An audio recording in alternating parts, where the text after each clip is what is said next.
The difference between misery and joy is the control you have over your emotions, and it's a skill that most people lack. The most powerful lesson you can learn is how to master your feelings, and the sooner you do it, the better relationships, success, and peace you'll have.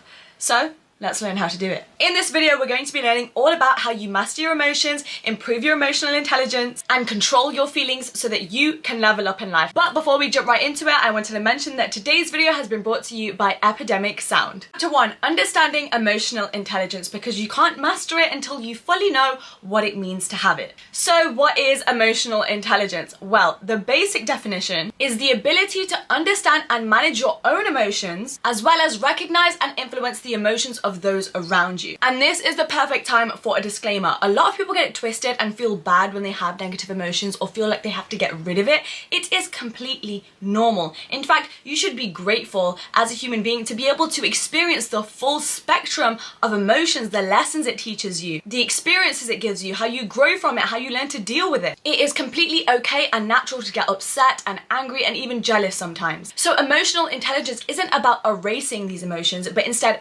learning how to manage them when they arise and managing the effect that it has on you and your life. So let's go through the characteristics of a person with high emotional intelligence. They do not criticize, they do not judge, they don't monopolize a conversation and spend the entire time talking about themselves, they don't try to minimize themselves and engage in victim mentality. They are open-minded, they always want to learn, and they're flexible in their opinions. They're not too stubborn. They forgive others and themselves. They communicate, they don't engage in silent treatment or resorting to being passive-aggressive. They are self-aware, they are responsible, and they hold themselves accountable when they know that they too can mess up. They only work on what they put out rather than constantly focusing on everyone else's actions, how everyone else is messing up and making mistakes and hurting them. They are empathetic and compassionate. And finally, they focus on healthy venting as opposed to emotional dumping. This looks like venting to someone about how you feel, maybe about a difficult situation, maybe someone hurt you,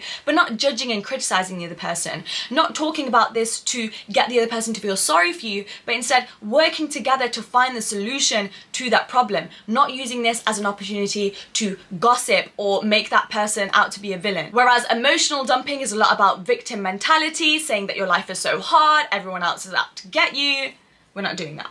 And so to finish off this first chapter and help you fully understand, we're going to bring back our girls Lola and Athena to fully show you what the difference between these two people look like. Lola has low emotional intelligence. So she says things like, I know, right? She does it all the time. I swear to God, it's like she actually enjoys trying to get on my nerves. Like she just wakes up every day and wants to be annoying. Like what's her problem? Oh my God, it was just a joke. Why are you so offended? Don't be so sensitive. No, I'm not wrong. Don't turn this on me, okay? I'm the one who's hurt here. I'm the one that's calling you out on your behavior. How dare you try and make this about me all of a sudden? It's all your fault and you're the one who needs to change, not me. No, listen guys, I want to go over there and do that activity at this time.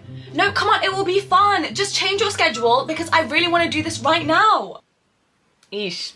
Whereas Athena has high emotional intelligence, so she sounds a lot like, everything is really overwhelming me at the moment. I just need to take a break to just sit with it and I'll be back when I'm ready. Oh my God, I'm so sorry. I didn't mean to offend you. No, I would never want to hurt you. I didn't think about how that would have come across, but I totally get it and I won't make that mistake again. Okay, yeah, I get what you're saying and that is my fault. I should have communicated that differently, but you did hurt me when you said that yesterday, so I'd appreciate if you didn't make that comment again.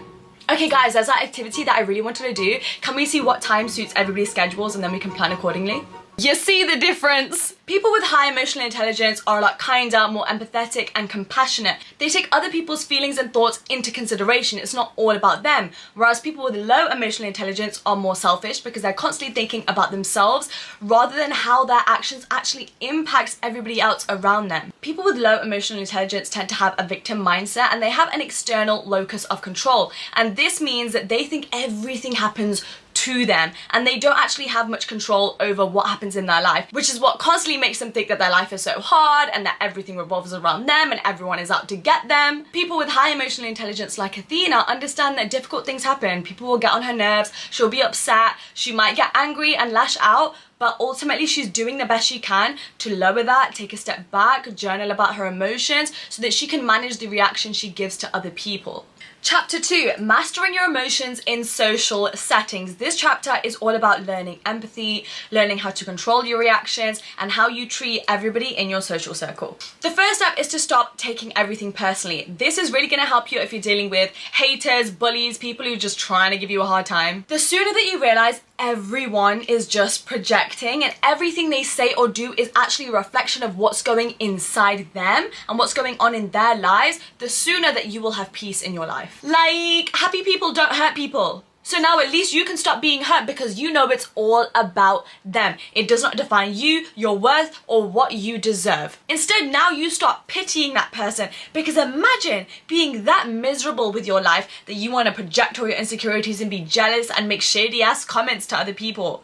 I would never want to do that. I love me, I'm confident, I love my life, I'm happy and fulfilled. So that's just sad. And you can say what you want about me and I'm never gonna get angry. Because honey, you clearly already have so much pain in your life, I won't bother you by adding to that. Emotionally intelligent people do not let others ruin their day. No one teaches us that we actually have the power and control over these things. It's so normalized to be like, if someone says something to you, of course you're gonna be upset and blah, blah, blah, blah. Why do you have to be upset? You can choose how you want to respond to it and how you want to feel about it. If you constantly feed this narrative to yourself where you're like, oh, if my mom nags me one more time today, it's going to ruin my day. If that happens to me one more time, I'm going to be so upset. If my coworker acts like that again, I'm going to flip out. And therefore you end up having a rubbish day because that's what you keep feeding to yourself. Unplanned, disappointing things happen to every single one of us every single day. And there is not one thing you can do to prevent any of that from happening to you. But you can change the narrative of these situations. And you do this by creating a separation between you and the other person. Your actions are not a reflection of me. Anything you say about me does not reflect my true authentic character because you don't know me, you'll never understand me, and I'm the only person on this entire planet that actually will. You're basically just doing guesswork right now and you're very far off. Another person cannot hurt you if you have the confidence, resilience, and the emotional boundaries in place to understand that it's not about you and therefore it can never get to you. This is something I've struggled with for a long time, especially with my family. I feel like I've always lacked a lot of patience with them, and it's something that I'm continuously trying to work on. And in trying to solve this problem, I feel like I've come up with the best solution, and now I'm applying this to every other situation in my life. And this is to give people the benefit of the doubt. People are not trying to hurt you. They're not trying to get on your nerves. And I think a lot of people can relate to my situation when I say, when our parents are doing something that we don't like or crossing a boundary or whatever, we instantly get annoyed and we lash out because we think, you don't respect my boundaries and you're doing this and this and this because you're trying to make my life harder and you're purposely ignoring everything I say to try and be annoying and you just don't understand me as a person or respect me. There are so many ways you can spin it. For example, I have always lived with my grandparents, and throughout my teenage years especially, I started harboring a lot of resentment because they were very overprotective. I didn't live a normal teenage life. I wasn't allowed to go to the house parties I was invited to. I never really got close friends in high school because I never left the house. I couldn't express myself or wear the clothes that I wanted to wear like everybody else was doing. I couldn't go to the park. I couldn't take the bus. While I can acknowledge that that wasn't the right thing for them to do because it wasn't fair on me and it meant that I was held back from a lot of experiences that I wish I had, I'm not gonna blame them because they weren't doing that to purposely hurt me. Same with everybody else's parents. They were acting based on the way that they were raised and the life experiences that they have had. At the end of the day, majority of our family members always have our best interest in heart. They want us to stay safe and loved no matter what. So sometimes they might act irrationally, but they are doing the best they can with the resources they had at that time. Resources, whether it's money or knowledge or wisdom. So now knowing that, I try to remember that every single day. So even when my family members barge into my room when I'm busy doing something, when I've told them a million times to knock, or when I'm trying to tell my family members good news and their response is to only point out all of the bad things that could go wrong, I realize they're not trying to do it to take that moment away from me, they're trying to do it out of protection, to try and make sure that I've taken all things into consideration. The list goes on, and this is not to justify when people cross your boundaries. Of course that's not okay, and you should continue trying to communicate it and strengthen the relationship with your loved ones, whether we're talking family, friends, partners. But this is more about helping you control your emotional reaction so you're not placing so so much blame and creating a story about how much this person wants to hurt you or make your life harder, because that is the thing that makes that anger come out. So the next time somebody says something that's kind of insensitive, or they nag you, or they say something that's very triggering, and you can feel the anger building up and you want to lash out and you want to say something, you're going to take a pause and you're going to think, what is the best reaction that is actually going to serve me and help educate this person so they don't say that thing again? So then we can put this situation to rest, because if you start arguing and if you raise your voice, they're instantly going to become defensive, and then you're not actually getting to the root of the problem, which is, I don't like it when you do this. And step number 3, your social skills. The overarching theme of this step is to always lead with kindness, because when you do, you'll lessen your strong emotional reactions to many situations. But with this, I want to talk more specifically about making jokes. I don't agree with making mocking jokes about anybody. I have never seen the point of it. I'll never find it funny, because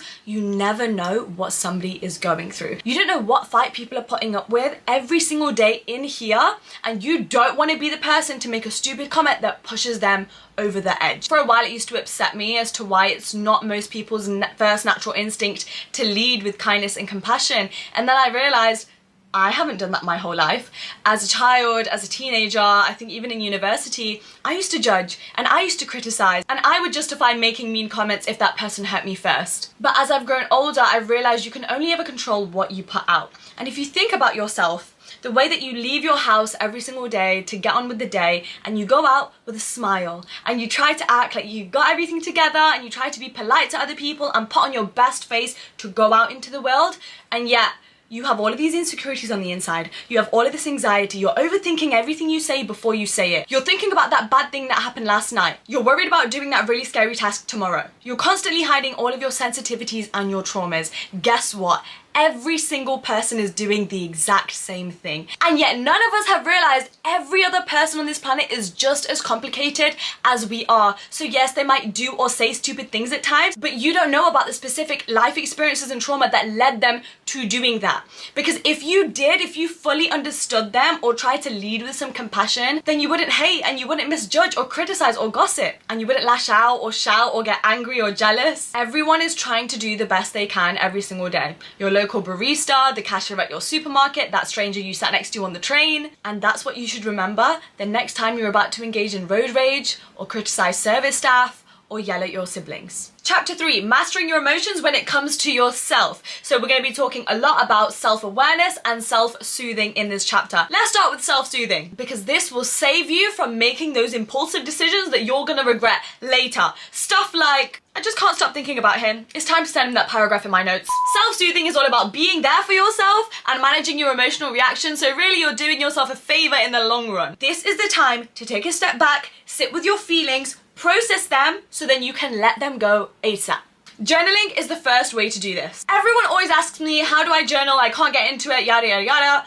I do have an entire video tutorial on how to, but you don't need a tutorial. You don't. Especially when it comes to a step like this. When it comes to self-soothing, you're going to get any piece of paper, you're just going to write everything down. There can be spelling mistakes, you can talk in slang, you can use abbreviations, but you can write down anything. You can use swear words. This is just about transferring your thoughts onto paper so that then you can have a clearer mind. Being annoyed at others and wanting to vent is normal. That's an okay reaction. And if you're not ready to ask a friend for advice to help you reach the solution yet, and you just want to keep talking about it so that you can let it go, my favorite thing to do is grab your camera, hit record, and talk as if you're on FaceTime to your bestie. You can say anything you want, no one's ever gonna hear you, and it just means you feel like you're having a conversation and you're letting it all out without having to emotionally dump on anybody else. The next step to this is self-validation.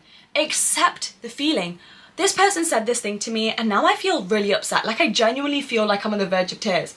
That's okay. That doesn't make you sensitive. You don't need to develop a thicker skin. It's completely okay to cry and feel sensitive if people say something mean to you. So you know what you're gonna do? You're gonna validate that emotion. It's okay that I'm feeling like this. I'm not gonna beat myself up for being affected by that shitty thing that that person did, but now I'm gonna give myself what I need. Oh, they ignored me? That's fine. I'm gonna celebrate myself. They misunderstood me? That's fine. I will understand myself. They didn't listen? That's fine. I'll be my own therapist. Showing up for yourself is the highest act of self-love, and unfortunately it's not very normalized, and it might even sound weird to have conversations with yourself and kind of save yourself from these situations, but I've been doing it for such a long time and I've never been more at peace. And the second part of this chapter is all about self-awareness. This is about acknowledging your impact on others and not immediately placing external blame. And this level of self-awareness comes very easily if you have some self-confidence. If you have a strong self-image and strong self-worth, then it's not that hard to admit and acknowledge,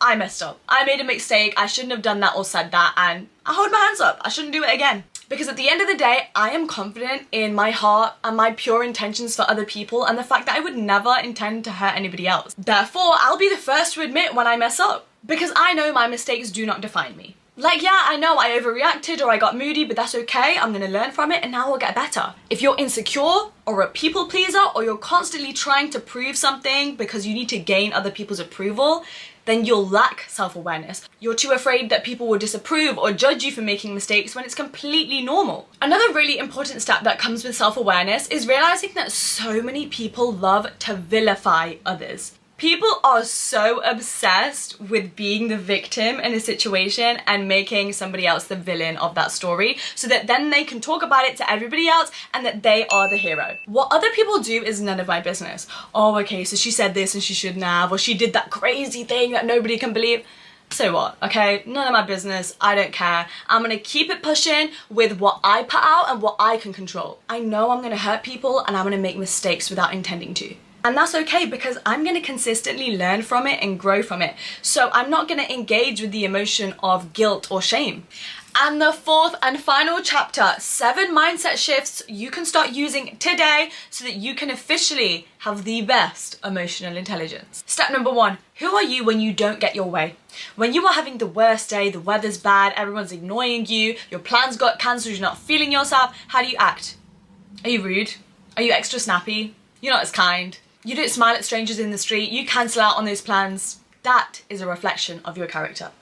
As I said before, it's not what other people say about you, it's how you act on a daily basis, especially on the days that you don't get your way. Because it's easy to be happy and kind and compassionate and smiley when the weather's good and when you got your way. And when you really deep this for a second, you're gonna become so much more conscious of how you behave on a daily basis. How much gratitude are you showing? How much kindness and love are you putting out into the world, even when you don't receive it back? And most importantly, how can you start to build up emotional resilience that when things go unplanned, which is normal and is going to happen regardless, how are you going to show up to that situation? How are you going to let it impact you? And how are you going to face that problem and continue on throughout your day showing up as your best self? Mindset shift number 2, stop romanticizing your sadness. Yes, that's right, I'm calling you out, okay? Because you get sad and then you're like, oh, let me listen to some Adele. Oh, let me put on my favourite sad movie so I can have a cry. Oh, let me replay the situation in my head over and over and over again and then make up scenarios about that situation to help me fall asleep at night. You just love victimizing yourself, don't you? And I get it because we all do it, okay? We start fetishizing our sadness. Weirdly, dwelling in your negative emotions is like a guilty pleasure in the moment,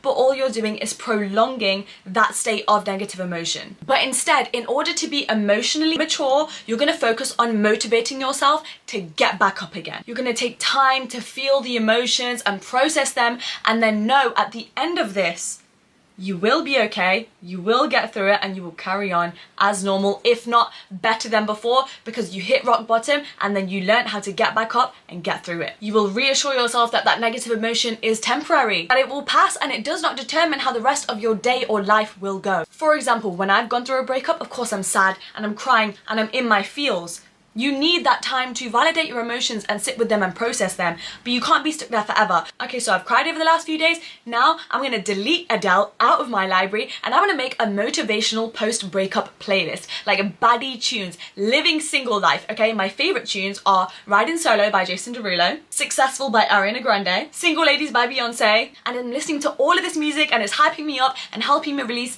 all of that serotonin and instantly my mood is improving. Then I'm gonna write a list. What is my life gonna look like? Let me me script it out, let me manifest, let me write a list as to why that relationship wasn't supposed to work out and why it's in my best interest, and so I can change the narrative of what should be a sad situation into something that is working in my best interest. Let me start scheduling fun things in my calendar to do now that I'm single and I have all of this free time. That same process applies to all situations. Mindset shift number 3, remember that it's all about discipline. When a difficult emotion is arising, the first thing you need to do is ask yourself, is this serving me? Okay, so this person's being really annoying and they're triggering me and I feel like I want to argue and get confrontational. Is that in my best interest? Is that how my higher self would act? Is that reaction going to get me my desired result? Is that going to fix the problem? Is it going to get me closer to where I want to be in life? If the answer is no, which it most definitely is, then pause, take a step back, and reflect on what is in your best interest. Maybe it's cutting that person off, that's completely okay. Maybe it's taking a day to be silent and just think about it. Maybe it's communicating to them what the problem is and fixing it at the root, like I said before. Ultimately, this is a very important skill. It's a form of discipline. It's teaching yourself to take a pause and not act on your ego or give that emotional reaction the power and the voice that you can control instead. Mindset shift number 5, question it until you can answer it. So you feel scared, anxious, or triggered. What am I really feeling? Is it the thing that person said? Or have I just been generally feeling kind of down recently? How would have I preferred the situation to go? What can I do to fix it? What will help me feel better in this moment? How can I prevent this situation from happening again? And that way, a situation has just happened where you could have normally gotten very overly emotional about it, but instead you questioned it and you're getting to the root of it, and that way you can be more practical about it. Mindset shift number 5, the art of silence. And no, I don't mean silent treatment. This is about actually listening to what the other person is saying, observing what they're doing before you choose to react. In this time, you're gonna put yourself in their shoes. You are gonna try and justify their behavior as to why they're acting like that, and why they're not out to get you or hurt you, but why their life experiences and their lessons may have put them in that situation with you. Because at the end of the day, everyone is doing something that they feel is right based on their own experiences, and learning this has saved me so many times. Mindset shift number 6, start writing down everything that you're grateful for. This is a daily practice of mine and so many other people that are obsessed with leveling up their lives, becoming more positive and happier. This is going to ground you and keep you present rather than constantly focusing on everything that's going wrong, which only breeds your anxiety and which will only grow your misery long term. It is so easy to find even 3 small things every single day that you can be thankful for. The food you ate, the fresh air you experienced, the sun that came out. And lastly, mindset shift number 7, learning the difference between emotional immaturity and emotional maturity. To go from being emotionally immature to emotionally mature, this is what we do. We go from having that external locus of control and thinking life happens to me to I am the controller of my own destiny and I decide how I react to things and which way my life is going to go. And going from, oh my god, I can't believe they did that, everyone is so rude to me, why does no one respect me and always mistreat me? Everybody is responsible for their own behavior and their own actions. It is a reflection of themselves, and I am guarded by this safe little bubble of my own self-worth and confidence that nobody else can penetrate that. Is going from criticizing and gossiping about others to being extremely conscious about how you speak about other people, because you never know what they're going through and you're never going to fully understand them. So who are you to judge? And finally, it's going from basing your actions on how other people treat you to having the discipline where you know it's your choice how you respond to situations and carry yourself. And that brings us to the end of this video. Wow, I actually loved today's video. It felt very refreshing to speak about. I really hope you learned some new things. If you did, comment down below and let me know, because I love reading through all of your comments. Follow me on Instagram so that we can be besties, and I will see you in the next video. I appreciate you. Thanks for watching, and I'll see you in the next one. Bye. Mwah.